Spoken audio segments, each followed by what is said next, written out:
सभी साथियों को मेरा प्यार भरा नमस्कार। और आज की वीडियो में हम लोग डिस्कस करेंगे जॉन कीट। जॉन कीट के द्वारा लिखी गई एक प्यारी सी पोएम है, बल्कि बैलड है, लिटरेरी बैलड है, जिसका नाम है ला belle dame sans mercy.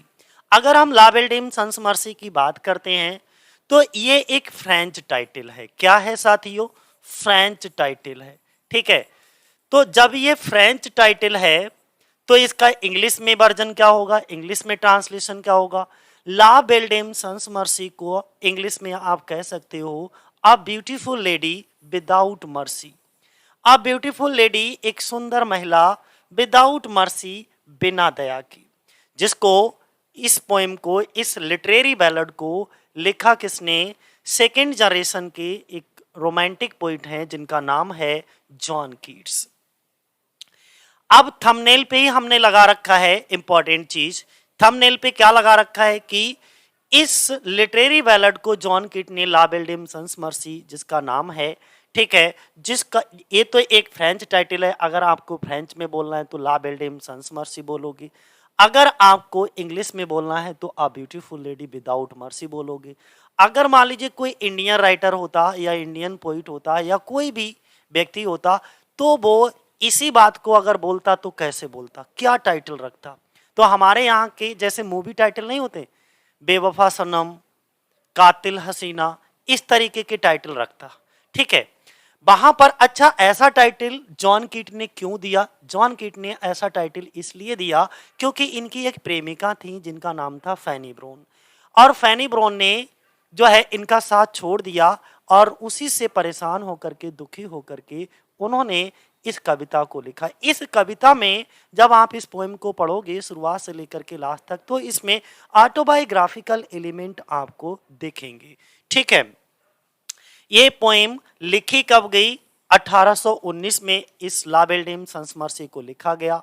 Publish कब हुई? 1820 में इसको पब्लिश करवाया गया। यहाँ पर 1820 कर लीजिएगा। ठीक है, 1820 में ये पब्लिश हुई थी। इसका जॉनर क्या है? ये एक लिटरेरी बैलड है। मैंने क्या बताया? ये एक लिटरेरी बैलड है, और इसमें टोटल कितने स्टेंजा हैं? 12 स्टेंजा हैं। ठीक है, और प्रत्येक स्टेंजा में कितनी लाइनें हैं? 4 लाइनें हैं। और इसके अगर राइमिंग स्कीम की बात करें तो ए बी, राइमिंग स्कीम इसकी होगी ए बी सी बी, यानी कि दूसरी लाइन जो है वो चौथी लाइन से आपको राइम करती हुई नजर आएगी। ठीक है, तो अब आगे देखो नेक्स्ट इसी बात के, ये तो थंबनेल को हमने डिस्कस किया, थंबनेल पे क्या क्या चीजें हमने लगाई थी। यहां से आप देख सकते हो अच्छे से कि वही चीज है जो चीज हमने बताया है आपको, 1819 ध्यान रखना। और यहाँ पे जो पब्लिशिंग डेट है इसकी 1820 है। लिटरेरी बैलड है, 12 स्टेंजा है, 4 लाइनें हैं प्रत्येक स्टेंजा में, और राइमिंग स्कीम इसकी ABCB है। अगला देखिए, मैंने इसे रिपीट कर दिया, रिपीट इसलिए कर दिया जिससे कि आपको याद हो जाएगा चीजें। यहां से आपको जानकारी मिलेगी। ला बेल डेम सन्स मर्सी क्या है? एक लिटरेरी बैलड है। बार बार यहीं से क्वेश्चन ही बनते हैं। आप जब भी मान लीजिए TGT LT का एग्जाम देने जाओगे तो क्वेश्चन ही जॉनर से क्वेश्चन बन जाएगा, रिटन डेट, पब्लिशिंग डेट, यहीं से आपके क्वेश्चन बनेंगे। और LT के लिए बहुत इंपॉर्टेंट पोएम है जॉन कीट की। ठीक है, अब देखो ये सब चीजें हम बता ही चुके हैं। La belle dame sans merci, sans merci CI होगा, CI। ठीक है, उनका जो है CI से, वैसे तो स्पेलिंग मर्सी ही है, लेकिन उन्होंने जो टाइटल दिया था वो CI वाला दिया है, मर्सी। क्या है? एक लिटरेरी बैलड है जिसको 1819 में लिखा गया, 20 में पब्लिश हुआ। ठीक है, 12 स्टेंजा हैं और प्रत्येक 4 लाइनें हैं। तो कितनी टोटल लाइनें कितनी हो गई? 48 लाइन्स हो गई, ध्यान बनाए रखना। राइमिंग स्कीम इसकी ABCB है। ठीक है, और अब तुम्हें एक अलग चीज यहां पर देखने को मिल रही है। अब तक तो रिपीटेशन का काम चल रहा था, ये लास्ट के 2 पॉइंट आप कहीं पर नोट कर लीजिएगा। इनकी ला बेल डेम सन्स मर्सी क्या है? एक ऑटोबायोग्राफिकल पोएम है। इसमें आपको ऑटोबायोग्राफी, डेट मीन्स अपने ऊपर बहुत सारे एलिमेंट, इनको ऑटोबायोग्राफिकल एलिमेंट देखने को मिल जाएंगे इस पोएम में। दूसरी चीज, ये जो पोएम है वो सोच दिखाती है किड्स के ओन लव, स्वयं का प्यार फॉर किसके लिए, फैनी ब्रोन के लिए। मैंने बताया ना कि फैनी ब्रोन कौन थी, वो इनकी बिलव्ड थी। किनकी बिलव्ड थी, जॉन कीट की प्रेमिका थी। ठीक है, ये जो जॉन कीट की प्रेमिका थी ये इनको छोड़ करके चली जाती हैं, जिनसे ये बहुत ज्यादा दुखी होते हैं, परेशान होते हैं और फिर इस बैलड को लिखते हैं। ठीक है, इसमें मेनली 3 कैरेक्टर्स का ज्यादातर जिक्र होता है, हम आगे बताएंगे। अच्छा, यहां पर देख लीजिएगा, देखो कुछ चीजें मैं बार बार इसलिए रिपीट कर रहा हूं, आप यहां से देख लीजिएगा कि ये चीजें खूब पूछी जाती हैं कि फ्रेंच टाइटल इसका ला बेल्डियम सन्स मर्सी है, इसका अर्थ क्या होता है, तो the beautiful lady without mercy इसका मीनिंग होता है। अब यहां पर देखिए, अभी तक तो हम वहीं पर चल रहे हैं, जरा ध्यान से देखिएगा कि ये जो है हमारा अबाउट द टाइटल, अगर हम टाइटल के बारे में बात करें तो यहां से आप देख सकते हो अच्छे से कि ला बेल्डियम सन्स मर्सी जो टाइटल है वो फ्रेंच वर्ड है, ये सभी फ्रेंच वर्ड्स हैं, are used in the title. हम शुरुआत से ये बात बोलते आ रहे हैं कि पूरे के पूरे टाइटल में जॉन कीट ने इन सभी फ्रेंच वर्ड का यूज किया है, जिनका सबका मतलब यहां पर मैंने लाइन से लिख रखा है।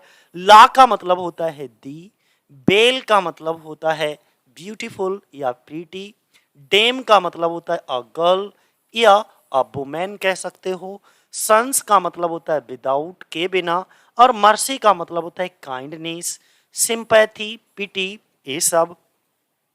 तो इस पूरे का मतलब क्या हो गया, a beautiful lady without mercy. ठीक है, अब इस मुझे नहीं लगता कि अब तुम भूल जाओगे, सारी चीजें यहां से एकदम क्लियर हो ली। दूसरी चीज आपसे पूछी जा सकती है कि इस पोएम की थीम क्या है। तो इसमें जो थीम देखने को मिलती है, जब आप पोएम को पूरा पढ़ोगे, समझोगे, ठीक है, एनालाइज करोगे, तो आपको दिखेगा कि इस पोएम में डिप्रेशन इन लव क्या दिखाया जाता है, डिप्रेशन इन लव। जो जॉन कीट होते हैं वो फैनी ब्रोन के प्यार में डिप्रेस हो जाते हैं, हार्ट ब्रेक, दिल टूट जाता है उनका, और सैडनेस, उदासी आ जाती है। तो आपको पता लग गया होगा कहानी का बैकग्राउंड क्या है। दूसरी चीज इसमें मैंने क्या बताया, मोस्ट इंपॉर्टेंट चीज है, ऑटोबायोग्राफिकल एलिमेंट पाए जाते हैं, तत्व मिलते हैं। अब अगला ये पॉइंट कहीं पर नोट कर लीजिएगा कि जो ये थे जॉन कीट, उन्होंने ये जो टाइटल कॉपी किया था, कहां से कॉपी किया था, कहां से लिया था, तो ध्यान बनाए रखना, द टाइटल इज फ्रॉम कहां से, 15वीं सेंचुरी की, यानी कि 15वीं शताब्दी में एक पोएम लिखी थी, किसने, एलन चार्टियर के द्वारा एक पोएम लिखी गई थी। किसके द्वारा, एलन चार्टियर के द्वारा। एलन चार्टियर भी क्या थे, एक फ्रेंच राइटर थे, एक फ्रेंच पोइट थे। ठीक है, तो वहीं से इन्होंने ला बेल्डियम सन्स मर्सी पोएम के टाइटल को कॉपी किया। दूसरा, इसमें जब आप इसको शुरुआत में पढ़ोगे तो इसमें क्वेश्चन आंसर की टेक्निक को अपनाया गया, और बड़ी अच्छे तरीके से, यूनिक तरीके से। ठीक है, इट इज अबाउट, अब मैं थोड़ा सा ये बता दूं। अच्छा, ये स्टोरी बताने से पहले ये समझ लीजिएगा, इसमें जो कहानी चलती रहती है वो 3 लोगों के मध्य चलती है। किसके 3 लोगों के मध्य चलती है, जो कैरेक्टर्स होते हैं वो 3 लोगों के मध्य ये पूरी कहानी चलेगी। इसमें एक स्ट्रेंजर होता है, या आप ये कह सकते हो speaker of the poem, poem को कहने वाला यानी कि स्पीकर। और दूसरा कौन होगा, एक नाइट होता है। नाइट यहां पर जो है वो खुद जॉन कीट हैं, खुद जॉन कीट हैं। ठीक है, नाइट यहां पर कौन है, अच्छा जॉन कीट ही दोनों हैं, वो खुद से ही क्वेश्चन करते हैं और फिर खुद से ही आंसर भी करते हैं, मान लीजिए। और जो फेरी लेडी है, यानी कि फेरी लेडी किसको बोला गया है, फैनी ब्रोन को बोला गया है। किसको बोला गया है, फैनी ब्रोन को बोला गया है। ठीक है, ध्यान बनाए रखना, फैनी ब्रोन को क्या बोला गया है, फेरी लेडी बोला गया है। तो ये 3 कैरेक्टर्स के बीच में जिक्र चलता है। अब देखो पोएम की शुरुआत की, थोड़ा सा बैकग्राउंड पोएम के बारे में बताएंगे, फिर हम लाइन बाय लाइन पूरी पोएम को डिस्कस करेंगे, एक एक वर्ड अच्छे से डिस्कस करेंगे, जिससे कि तुम्हें बिल्कुल भी कहीं कोई कंफ्यूजन ना हो। ओके, चलो यहां से देखिएगा, हमने क्या बताया, इट किसके लिए आया, पोएम के लिए। इट इज अबाउट के बारे में है। एक नाइट का मतलब होता है योद्धा या सरदार, आप कुछ भी कह सकते हो। हु मीन्स जो, वॉन्डर्स भटकता है, इन सर्च ऑफ की तलाश में। अ ब्यूटीफुल लेडी एक सुंदर महिला की तलाश में दर बदर पर्वतों पर, जंगलों में, वीरान जगह पर भटकता हुआ नजर आता है। और वो ब्यूटीफुल लेडी कौन है, फेरी। फेरी से मतलब उनकी ही प्रेमिका फैनी ब्रोन की बात कर रहे हैं वो। ही शेयर्स, वो शेयर करते हैं विद द पोइट, कवि के लिए, सेइंग कहते हुए। इसके बाद कवि से अपनी भावनाओं को शेयर करते हुए कहते हैं डेट की, क्या कहते हैं, द ब्यूटीफुल लेडी, वो सुंदर लड़की, वो सुंदर महिला, टेक्स हिम, उनको ले जाती है, टू हर एल्फिन ग्रेट होती है।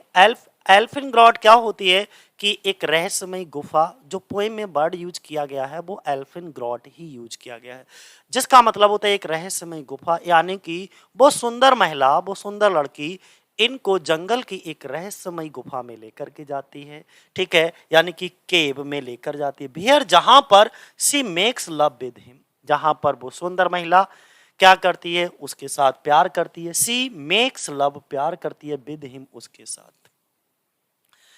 प्यार करती है, बल्कि वहां पर जाती है, लोरी सुनाती है, किसिस फोर। वहां पर एक पोएम में अंतिम लाइन में पैराग्राफ के दे भी रखा है कि वहां पर जाकर के वो किसिस फोर 4 बार चुंबन लेती है, ठीक है, और इसके बाद लोरी गा करके उसको सुला देती है। जब ये सो जाता है, एट नाइट, रात को, ही ड्रीम्स, वो सपना देखता है, कौन, जॉन कीट।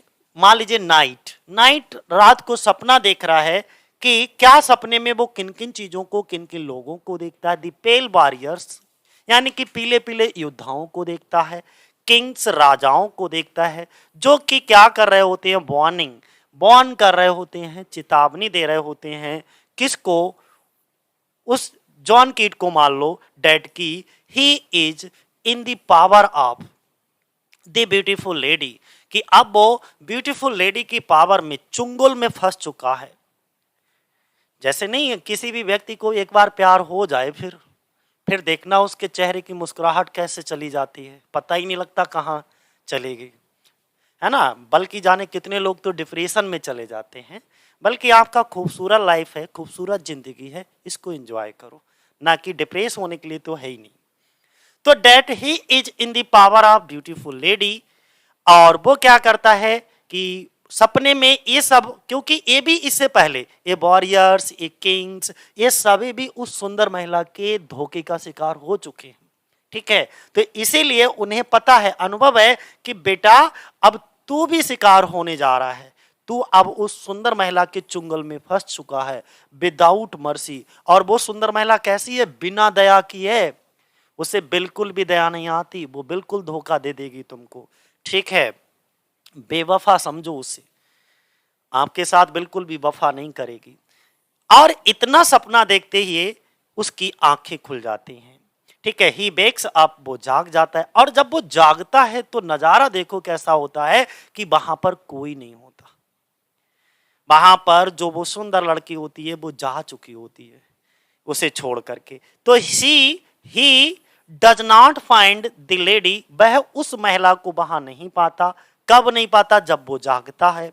सिंस देन, तभी, ही हैज बीन सर्चिंग, और तभी वो हैज बीन सर्चिंग, तलाश रहा है, फॉर द लेडी, उस महिला को, और तब से लेकर के अब तक मैं उस महिला को तलाश रहा हूं, यानी कि प्रयास कर रहा हूं कि कहीं तो वो मिलेगी। अगला, इसकी 2 लाइनें और हैं, समझो। It has the medieval atmosphere of music, इसमें मेडिवल एटमॉस्फेयर दिखाया जाएगा ऑफ म्यूजिक एंड मिस्ट्री का। इट शोज, और इसमें क्या देखने को मिलता है, इस पोएम में कवि की मास्टरी देखने को मिलती है। किस बात में कवि की मास्टरी देखने को मिलती है, ओवर द बैलड स्टेंजा, जो बैलड स्टेंजा है 4 लाइनों का क्वार्टरिन, ठीक है, उसमें इनकी मास्टरी को देखने को मिलता है।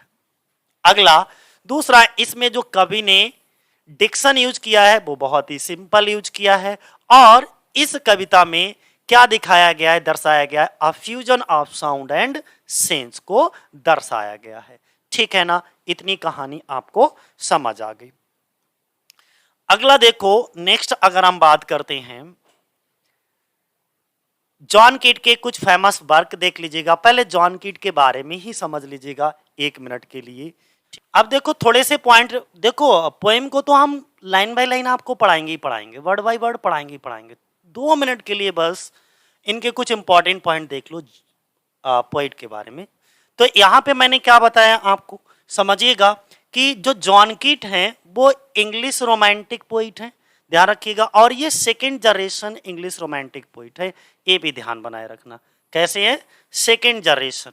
इसके बाद में इनका जो जन्म हुआ है वो 31 अक्टूबर 1795 को और 23 फरवरी 1821 को, ठीक है। इनकी मृत्यु हो जाती है। ये जन्म है और ये इनकी डेथ, मृत्यु है। इनके नोटेबल वर्क में अगर हम बात करें तो हिपेरियन आ जाता है, ode to a Grecian urn आ जाता है, la belle dame sans merci, to autumn, on melancholy, ode to Psyche, Lamia, ode to nightingale, ode to indolence, on first looking into Chapman Homer's. तो ये इनके क्या हैं, कुछ इंपॉर्टेंट नोटेबल वर्क हैं, ठीक है। अब नेक्स्ट देखो, अगर हम अगला बात करते हैं, बस इनके कुछ ही इंपॉर्टेंट चीजों के बारे में बात करेंगे। ये सब चीजें हम बता ही चुके हैं। बर्थ कहाँ? मूरगेट में हुआ था इनका जन्म। जॉन कीट का जन्म कहाँ हुआ? मूरगेट में। नाउ कॉल्ड, अब उसका नाम है फिन्सबरी। अब क्या कहेंगे? फिन्सबरी। और ये है कहाँ? लंदन में, ऑन 31 अक्टूबर 1995 में, ठीक है। इसके बाद अगर हम डेथ की बात करते हैं, उनकी मृत्यु की बात करते हैं, तो रोम के 23 फरवरी, रोम में हुआ था इनकी मृत्यु। और कब हुई थी? 23 फरवरी 1821 को। जब जॉन कीट की मृत्यु हुई उस समय जॉन कीट का जो एज था वो कितना था? 25 वर्ष 4 महीने की उम्र में इनकी क्या हो जाती? डेथ हो जाती। सोचिए कितनी युवावस्था में ही मर गए। और तुम जानते हो कि इतनी कम उम्र में व्यक्ति क्या लिखेगा, ठीक है, बरीड। और फिर भी इतना लिख करके चले गए कि आप इमेजिन कर सकते हो, आप तो पढ़े हो, इसको स्टडी कर रहे हो जॉन कीट को, तो तुमने खुद ही इमेजिन किया होगा। बरीड इन दी प्रोटेस्टेंट, और इनको दफन किया गया एक सिमेट्री थी, प्रोटेस्टेंट सिमेट्री में, ठीक है। और जो कि कहाँ है? रोम के इटली में। इनके पेरेंट्स में इनके फादर का नाम था, इनके पिता का नाम था थॉमस कीट। और ये जो थॉमस कीट थे वो एक स्टेबल कीपर थे। स्टेबल का मतलब होता है जैसे घोड़े के बंधने की जगह नहीं होती, उसको कहते हैं। और इनकी माता जी जो थी वो फ्रांसिस कीट थी। ध्यान बनाए रखना, थॉमस कीट और फ्रांसिस कीट को। इसके बाद नेक्स्ट देखो, अगर हम बात करें कि इन्होंने एजुकेशन कहाँ से लिया, शिक्षा कहाँ से ली, ठीक है, तो जॉन क्लार्क्स स्कूल। कहाँ से शिक्षा ली? जॉन क्लार्क के school Enfield guys hospital London से, ठीक है। तो अब आपको इतना तो पता ही लग गया होगा। इसके बाद लव अफेयर की बात करें तो इनके 2 लव अफेयर चले थे। एक इसाबेला जोन के साथ, जो कि बहुत शॉर्ट टाइम के लिए चला था, बहुत कम समय के लिए इसाबेला जोन के साथ। और इसके बाद उनका जो सीरियस लव अफेयर चला था वो फैनी व्रॉन के साथ चला था, ठीक है। यही इनकी प्रेमिका थी। इसके बाद इनका ऑक्यूपेशन देख लो, यानी कि ये सेकेंड जनरेशन के रोमांटिक पोइट कहे जाते हैं, या यंगर जनरेशन कह सकते हो इसी को, ठीक है, romantic poet of younger generation. इसके बाद कॉज ऑफ डेथ, ये क्वेश्चन पूछ लिया जाता है कभी कभी कि जॉन कीट के मृत्यु का कारण क्या था, किस कारण से, किस वजह से, कौन सी बीमारी से इनकी मृत्यु हुई थी। तो ट्यूबरक्लोसिस, या कहीं कहीं आपको कंजप्शन बर्ड भी लिखा होगा। क्या लिखा होगा?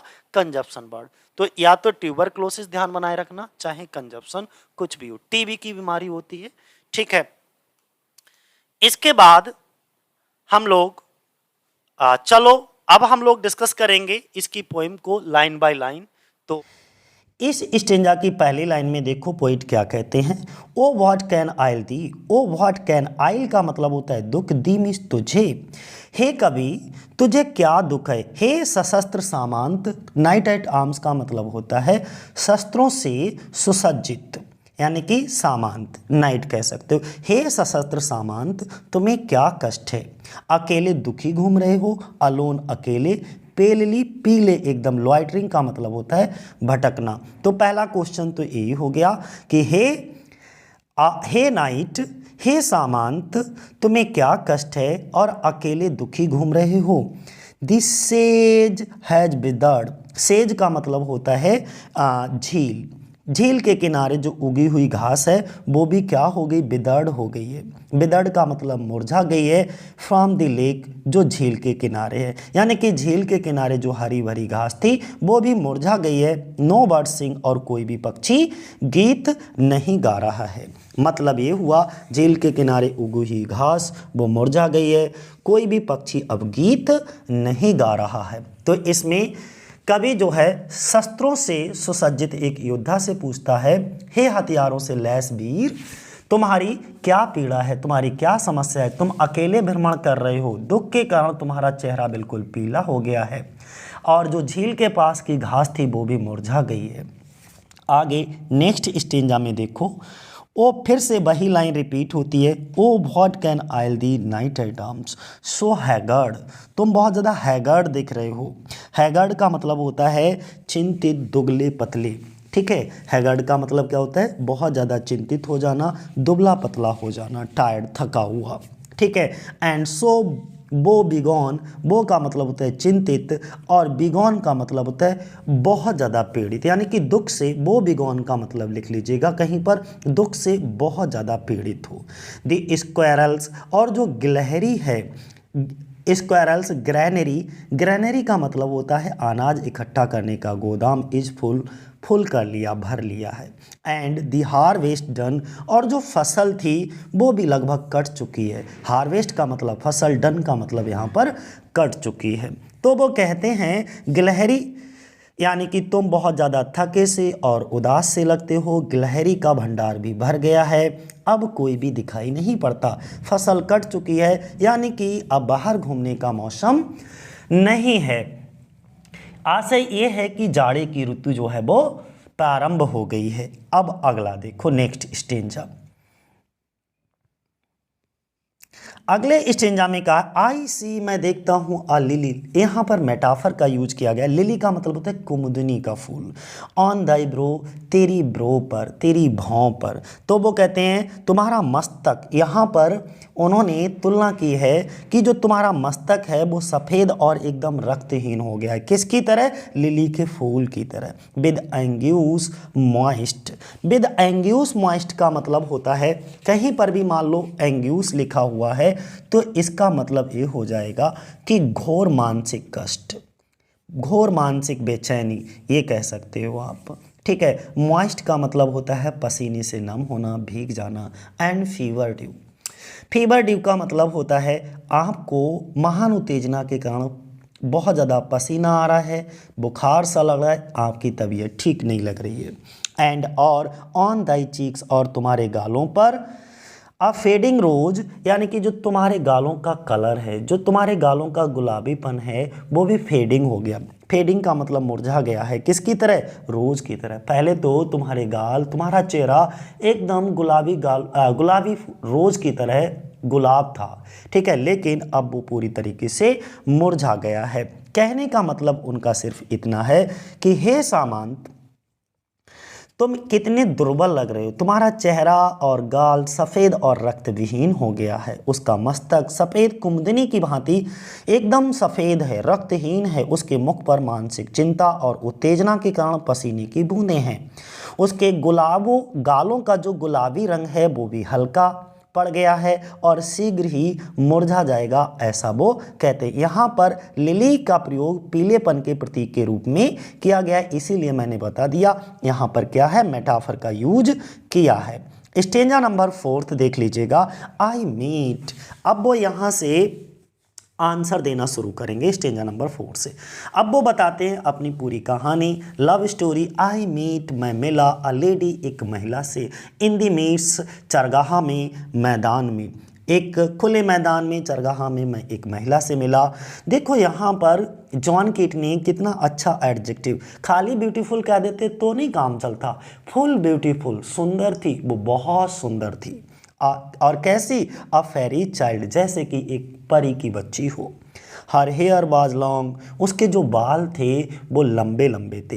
हर फुट वाज लाइट, और उसके पैर हल्के थे। हल्के से मतलब 1-2 ग्राम के मत समझ लेना, यानी कि छोटे छोटे थे, ठीक है। And her eyes were wild, और उसकी आंखें कैसी थीं, वाइल्ड थीं, बड़ी बड़ी थी, ठीक है। इसका मतलब ये हुआ, वाइल्ड का मतलब ये भी कह सकते हो कि बहुत ज़्यादा साई, प्रेम से भरी हुई, लजीली, चौकन्नी थी। कवि यहाँ पर इस पैराग्राफ में सिर्फ सामांत का उत्तर देता है। वह कवि को उस महिला की सुंदरता और भव्य व्यवहार के बारे में भी बताता है जो उसे मैदान में मिली। क्या उत्तर देता है कि घास के मैदान में उसे एक महिला मिली थी जो अत्यधिक सुंदर थी। ऐसा लगता था कि वह किसी परी की पुत्री हो। उसके बाल लंबे थे, उसकी चाल शोभायमान थी, बहुत अट्रैक्टिव ढंग से वो चलती थी। उसकी आंखें लचीली और चौकन्नी थीं। ऐसा लगता था जैसे कि उसकी आंखों में प्रेम भरा हुआ हो। 5वां paragraph, I made a garland. अब आगे थोड़ी और कहानी बढ़ी है, तो वो कहते हैं कभी आई मेड, मैंने बनाई, अ गार्लैंड। गार्लैंड का मतलब होता है फूलों की माला। फॉर हर हेड, पहले देखा होगा कि महिलाएं अपनी खूबसूरती पर चार चांद लगाने के लिए बालों में फूलों का गजरा वगैरह लगा लेती थी। उसी सेंस में ये कहा है कि आई मेड अ गार्लैंड, मैं एक फूलों की माला बनाऊंगा, फॉर हर हेड, उसके सर के लिए, एंड ब्रेसलेट टू, और ब्रेसलेट जो हाथों में पहना जाता है, मैं उसके लिए फूलों का एक ब्रेसलेट भी बनाऊंगा, एंड फ्रैग्रेंट जोन, और महकने वाली। फ्रैग्रेंट जोन का मतलब करधनी जो कमर में पहनते हैं, ठीक है। यहाँ तक तो आपको मुझे लगता है समझ आ गया होगा। फ्रैग्रेंट का मतलब वैसे तो क्या होता है, सुगंधित, और जोन का मतलब होता है बेल्ट, यानी कि आप वही कमर में बांधने वाली कह सकते हो। तो अब सामंत बताता है कि उन्होंने एक दूसरे के प्रति अपना प्रेम कैसे जताया। वह अपने कार्यों का और उस महिला की प्रतिक्रिया का भी वर्णन करते हैं यहाँ पर। और अंतिम लाइन में देखिएगा, अंतिम 2 लाइन में किस तरीके से प्यार का इजहार किया जाता है, किसके द्वारा, उस महिला के द्वारा। सी लुक्ड, उसने देखा, किसने, उस महिला ने, जो महिला जॉन कीट को, यानी कि उस नाइट को उस मैदान में मिली थी।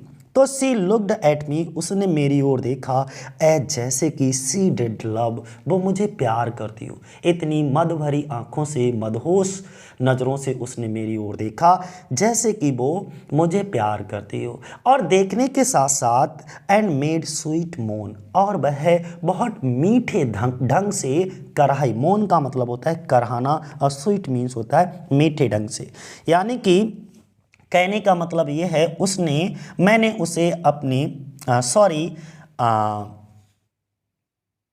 मैंने उसके लिए फूलों की माला, कंगन और सुगंधित करधनी बनाए। उसने मेरी तरफ प्रेम भरी नज़रों से देखा और मीठे ढंग से कराई। इसका मतलब ये हुआ यहाँ पर जो सामंत है वह फूलों से उस महिला के लिए कुछ आभूषण बनाता है। उसके सिर के लिए सर में गजड़ा जिसे हम कहते हैं उसकी एक माला बनाता है। कलाइयों के लिए भी आभूषण बनाता है। उसके लिए एक सुगंधित तगड़ी बनाता है, यानी कि जो कमर में पहनी जाती है। उसने भी आभूषण उसे भेंट कर दिए। इसके बाद उस महिला ने उसकी ओर प्रेम भरी नज़रों से देखा। वह काफ़ी परंतु मीठे ढंग से कराई। इससे स्पष्ट हो गया कि वह प्रेम से ही कराई।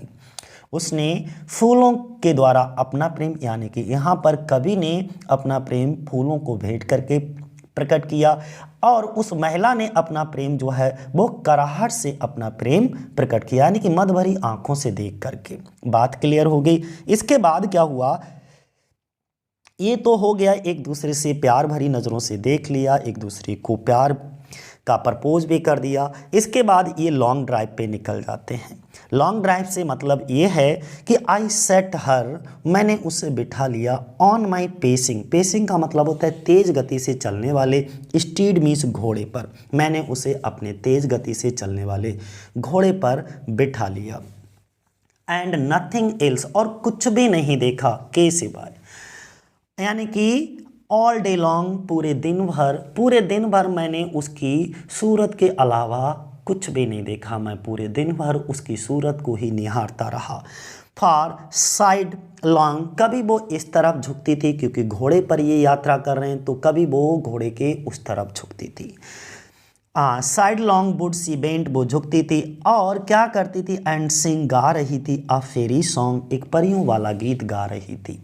कहने का मतलब ये है, मैंने उसे अपने तेज गति से चलने वाले घोड़े पर बिठा लिया और सारे दिन उसके अतिरिक्त और कुछ नहीं देखा, क्योंकि वह इधर उधर झुक करके परियों वाला गीत गा रही थी। मतलब ये है, यहाँ पर जो नाइट है वो हमको बताना चाह रहा है कि वे घोड़े पर किस प्रकार घूमे। आज के डेट में होते तो हम कार से लॉन्ग ड्राइव पर जाते या बाइक से, लेकिन उस जमाने में जंगल में कार और घोड़ा नहीं था, इसलिए बेचारे वो कार और मोटरसाइकिल नहीं थी, इसलिए वो बेचारे जंगल में घोड़े पर ही लॉन्ग ड्राइव पे निकल गए।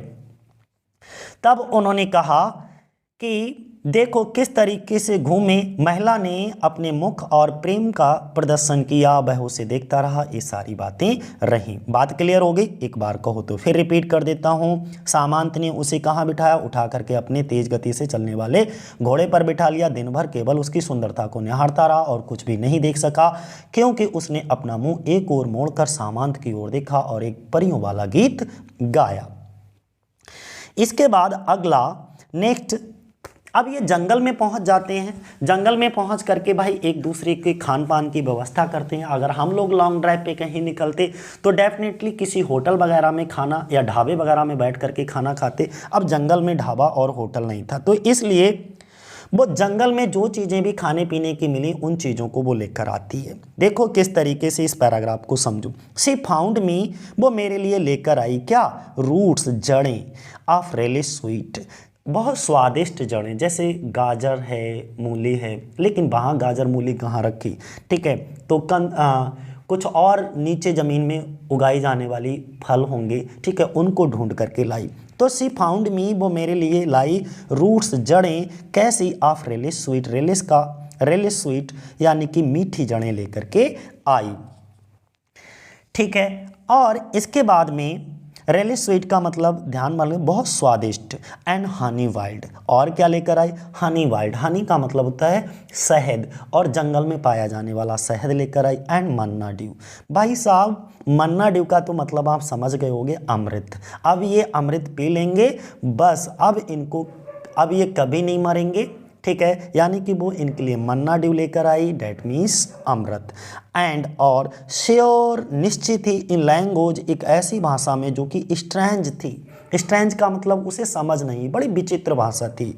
सी सैड, उसने कहा, आई लव द ट्रू, मैं तुम्हें सच्चा प्रेम करता हूँ। अच्छा, जब इनको उनकी भाषा ही नहीं समझ में आई तो इन्होंने कैसे आइडिया लगा लिया कि उसने यही कहा होगा कि आई लव द ट्रू, कि मैं तुम्हें सच्चा प्रेम करती हूँ। वो हो सकता है उसने कुछ और कहा, बट कभी को उसकी भाषा समझ नहीं आई, लेकिन इन्होंने आइडिया लगा लिया कि निश्चित ही उसने मुझसे यही कहा होगा।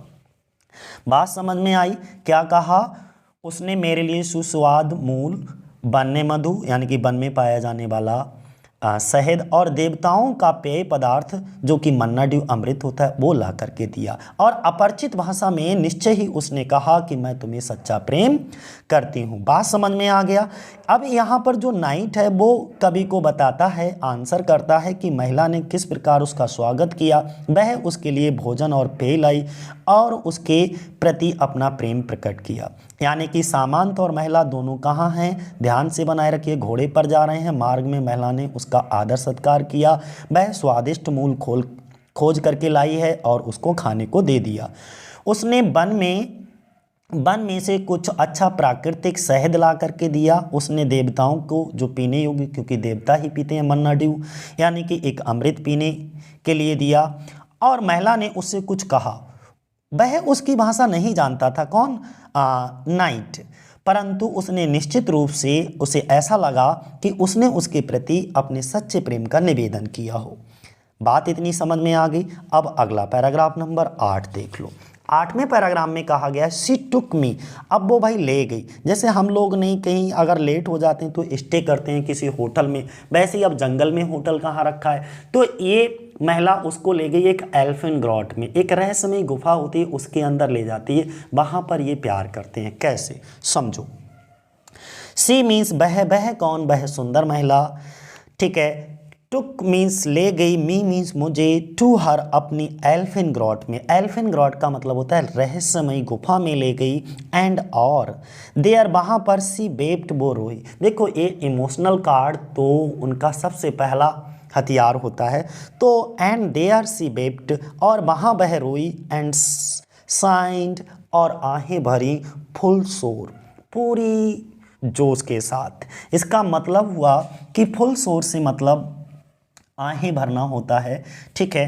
तो उसने आहें भरी, मैं फिर बता देता हूँ, बहुत दुखी होकर के, फुल शोर का मतलब लिख लो यहाँ पर वेरी बिटरली, बहुत दुखी होकर के उसने आहें भरी, एंड और देयर वहाँ पर आई शट मैंने बंद कर दिए। मुझे ऐसा लगा कि वो इस चीज़ को सोच करके परेशान है कि कहीं ऐसा ना हो कि मैं उसे छोड़ करके चला जाऊं।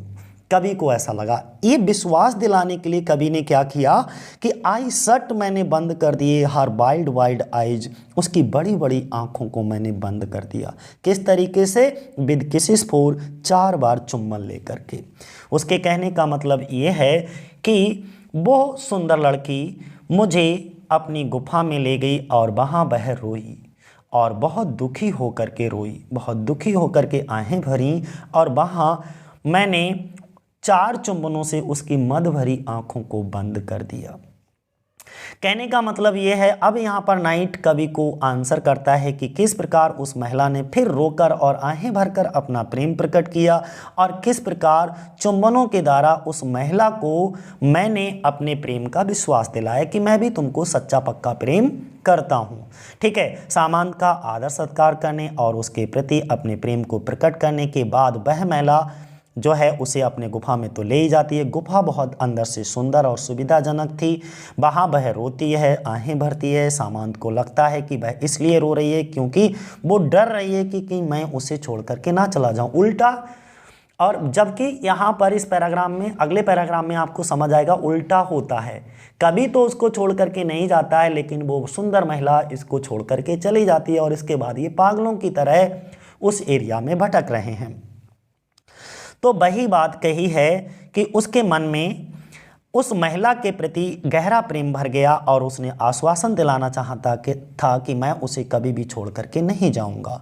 उसने इस बात का विश्वास दिलाने के लिए उसकी गालों को या उसकी आंखों को अनेक बार चूमा। डेट मीन्स अनेक बार तो नहीं, 4 यानी कि 4 बार चूमा। ठीक है ना। अगला पैराग्राफ नंबर 9 देख लो इनका। एंड देयर, और क्या हुआ गुफा के अंदर, देखिए एंड मीन्स और देयर, वहाँ पर सी लुल्ड मी। लुल्ड का मतलब होता है लोरी सुनाना, हमारे यहाँ लुल्ल कहते हैं बेवकूफ़ के लिए। ठीक है, तो वो मीनिंग मत समझिएगा। यहाँ पे वो कह रही है एंड देयर सी लुल्ड मी, उसने मुझे लोरी सुनाई, अस्लीप, और लोरी गा करके मुझे सुला दिया। एंड और देयर, वहाँ आई ड्रीम्ड, फिर मैंने वहाँ सपना देखा सोते हुए। आहा वो बिटाइड, क्या सपना देखा? आहा वो बिटाइड। आहा वो बिटाइड का मतलब मेरे लिए दुख और कष्ट की बात थी। ओके, द लेटेस्ट ड्रीम, वो जो सपना था, लेटेस्ट था, आई एवर ड्रीम्ड, जो मैंने कभी देखा था, on the cold hill side, उस ठंडी हिल साइड पहाड़ी पर। देखो उनके कहने का मतलब क्या है कि वहाँ उस सुंदर महिला ने मुझे लोरियाँ दे करके सुला दिया और मैंने वहाँ एक स्वप्न देखा। स्वप्न क्या था? आहा वो बिटाइट, घोर सर्वनाश, वह अंतिम स्वप्न था। अंतिम तो होगा ही, फिर इनको कभी नींद ही नहीं आई। ये बस जागते रहे, आंसू बहाते रहे और उसकी याद में भटकते रहे। ठीक है, वो उनका अंतिम सपना था जो ठंडी पहाड़ी पर मैंने कभी देखा। मतलब ये है, इसमें जो नाइट है वो ये वर्णन करता है कि किस प्रकार उस महिला ने उसे सुला दिया और उसने क्या भयानक स्वप्न देखा। देखो समझो ध्यान से, अपनी गुफा में उस महिला ने सामंत को कैसे सुलाया? लोरियां दे करके सुलाया। वह बड़े पश्चाताप के साथ कहता है कि नींद में उसने एक बहुत बुरा सपना देखा था। ठंडी पहाड़ी पर वह उसका अंतिम स्वप्न था। इसके बाद उसने कोई स्वप्न नहीं देखा क्योंकि वह कभी सोया ही नहीं था, उसे कभी नींद आई ही नहीं थी। क्या स्वप्न था? देखो सपने में उसने क्या क्या देखा। यहाँ पर स्टेंजा नंबर 10 में बताया गया, आई सा मैंने देखा पेल किंग्स, पीले पीले यानी कि दुखी परेशान राजाओं को देखा, प्रिंसेस राजकुमारों को, टू मीन्स भी, मैंने पीले पीले राजाओं और राजकुमारों को भी देखा। और किसको देखा?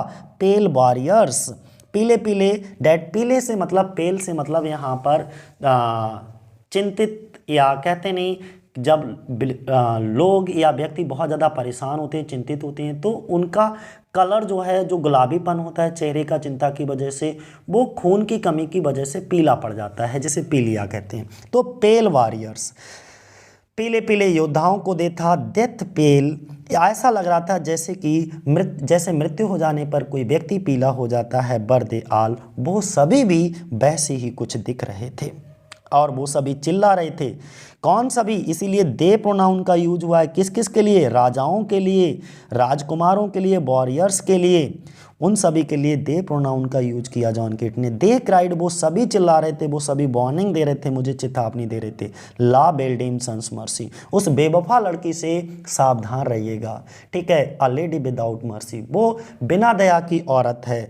दी हैथ इन थ्रॉल, ठीक है। और दी, उसने, हैथ का मतलब है जो होता है इन थ्रॉल, चुंगल में फंसा लिया, यानी कि उस सुंदरी ने तुम्हें अपने चुंगल में फंसा लिया है। थ्रॉल का मतलब होता है दास्ता की स्थिति, कंडीशन ऑफ स्लेवरी कहते हैं थ्रॉल, ठीक है। तो वो कहते हैं मैं रक्तहीन राजाओं को, राजकुमारों को देखा, रक्तहीन योद्धाओं को देखा, वे सभी मृत्यु के समान रक्तहीन थे और वे चिल्लाए, उस निर्दयी सुंदर स्त्री ने तुम्हें अपना गुलाम बना लिया है। इसका मतलब ये हुआ कि इस पैराग्राफ में कवि जो है, सामंत जो हैं, नाइट हैं, वो कवि को अपना उत्तर देते हुए कहते हैं, स्वप्न का वर्णन करते हुए कहते हैं कि उसे उन व्यक्तियों ने चेतावनी दी जो उससे पहले उस महिला के शिकार हो चुके थे। ऐसा नहीं कि इस महिला ने, ये पहला व्यक्ति था जिसको धोखा दिया था, इससे पहले भी वह कई सारे राजकुमारों को, कई सारे राजाओं को और योद्धाओं को भी इसी तरह धोखा दे चुकी थी, ठीक है। अब आगे देखो, नेक्स्ट स्टेंजा नंबर 11 की अगर हम बात करें तो आई सा मैंने देखा, अभी सपने की ही बात हो रही है। आई सा मैंने देखा, देयर स्टॉप्ड लिप्स, उनके स्टॉप्ड का मतलब पीले और रक्तहीन, पेल एंड ब्लडलेस लिप, यानी कि उन्होंने उनके पीले और रक्तहीन होठों को देखा। लिप्स का मतलब होठों को देखा। इन दी ग्लूम, ग्लूम का मतलब होता है अंधेरा, ग्लूम का मतलब क्या होता है? डिम लाइट को कहते हैं, ठीक है, अंधेरेपन को। विद हॉरीड, हॉरीड का मतलब लिख लीजिएगा भयानक, हॉरीड हॉरर से बना है ये, ड्रेडफुल भयानक। वार्निंग चेतावनी दे रहे थे और चेतावनी देते हुए उनके होठों में गैप था, ओके, बाइट बहुत ज़्यादा। एंड और इतने में क्या हुआ? आई अबोक, मैं जाग गया, इतने में मेरा सपना टूट गया और मैं सपने से जाग गया। एंड फाउंड मी हेयर, और मैंने वहाँ अपने आप को पाया, अकेला पाया, on the cold hill side, उस ठंडी पहाड़ी पर। कहने का मतलब समझो, मैंने उस अंधेरे में उनके सूखे होंठों को जो भयानक चेतावनी देते हुए खोले थे और मैं जाग गया। मैंने अपने आप को इस ठंडी पहाड़ी पर अकेला पाया। मतलब यहाँ पे नाइट फिर से कवि को स्वप्न के अंत का वर्णन करता है। लास्ट में सपने में क्या देखा? वह उन लोगों की चेतावनी से जाग गया और देखा कि उस महिला ने उसे त्याग दिया। वो महिला उस एल्फिन ग्रॉट में, उस रहस्यमय गुफा में उसे अकेला छोड़ करके जा चुकी थी। सामंत ने, यानी कि जो नाइट है, स्वप्न में राजा, राजकुमार, योद्धा देखे, ठीक है। अंधेरे में उसने, किसने? राइटर ने, सॉरी पोइट ने देखा कि उनके होंठ सूखे थे, उनके होंठ बहुत ज़्यादा खोल रखे थे और वह सभी लोग कवि को भयानक चेतावनी देने के लिए उस निर्दयी महिला ने उसे अपना दास बना लिया, ऐसा कह रहे थे। इतने में जो नाइट होता है वो जाग जाता है। जब वह सोया था तो वह उस महिला के साथ गुफा में था, परंतु जब वह जागा तो महिला जा चुकी थी और उसने अपने आप को उस ठंडी पहाड़ी पर अकेला पाया। और इस पोएम का लास्ट पैराग्राफ लास्ट पैराग्राफ में क्या कहा गया है, एंड, और अब वो आंसर करता है एंड दिस इज वाई, यही वो कारण है, आई सजोन हियर, सजोन का मतलब होता है ठहरा हुआ हूँ, यही वो कारण है कि मैं यहाँ पर ठहरा हुआ हूँ, अलोन अकेले, पेली लॉइटरिंग, और अकेले एकदम दुखी चिंतित परेशान होकर के लॉइटरिंग भटक रहा हूँ। दो यद्यपि दिस सेज जो घास है झील के किनारे की, इज बिदड़ मुरझा गई है, from the lake, and no bird sing, और कोई भी पक्षी गीत नहीं गा रहा है। यही कारण है कि मैं यहाँ पर ठहरा हुआ हूँ, अकेला और दुर्बल घूमता रहता हूँ। यद्यपि झील पर के जो पौधे थे वो भी मुरझा गए हैं और यहाँ पर कोई भी पक्षी गीत नहीं गा रहा है। अब यहाँ पर जो नाइट है वो आंसर करते हुए, उत्तर करते हुए पोइट से कहता है, और वह यही कारण है, अपने अकेले घूमने का कारण बताता है इस पैराग्राफ में, यद्यपि वहाँ किसी प्रकार का कोई आकर्षण नहीं है, क्योंकि हम लोग वहीं घूमते हैं जहाँ पर जगह अच्छी होती है, अट्रैक्शन होता है, मन को खुशी मिलती है, लेकिन इस समय वहाँ पर किसी तरीके की कोई अट्रैक्शन नहीं था, शरद ऋतु शुरू हो चुकी थी। तभी यहाँ पे नाइट कहता है, उसने पूरा कारण भी बता दिया, वह ठंडी पहाड़ी पर अकेला और दुर्बल होते हुए भी ठहरा हुआ है, यद्यपि शीत ऋतु आ गई है, झील के पास की छोटी छोटी जो घास थी वो भी सूख गई है, मुरझा गई है, और गर्म जो पक्षी हैं वो गर्म देश को उड़ गए हैं, वहाँ पर कोई नहीं है, कोई पक्षी गीत नहीं गा रहा है। अब आपको समझ आ गया होगा कि भाई क्या कहानी है, ठीक है। तो मैंने क्या बताया कि भाई इसमें एक कहीं की लाइनें मुझे याद आ रही हैं, लास्ट में मैं बता देता हूँ। कवि की स्थिति तो कुछ उस तरीके की हो गई है जैसे आजकल के शादीशुदा लड़कों की होती है। जैसे शुरुआत में तुमने देखा होगा जो बीवियाँ होती हैं ना, वो आती हैं हीर की तरह और 1 साल तक वो लगती हैं खीर की तरह, और 1 साल के बाद फिर चुभती हैं तीर की तरह, और आखिर में हालत कर देती हैं एक फ़कीर की तरह। तो आज के लिए इतना ही साथियों, जय हिंद, जय भारत।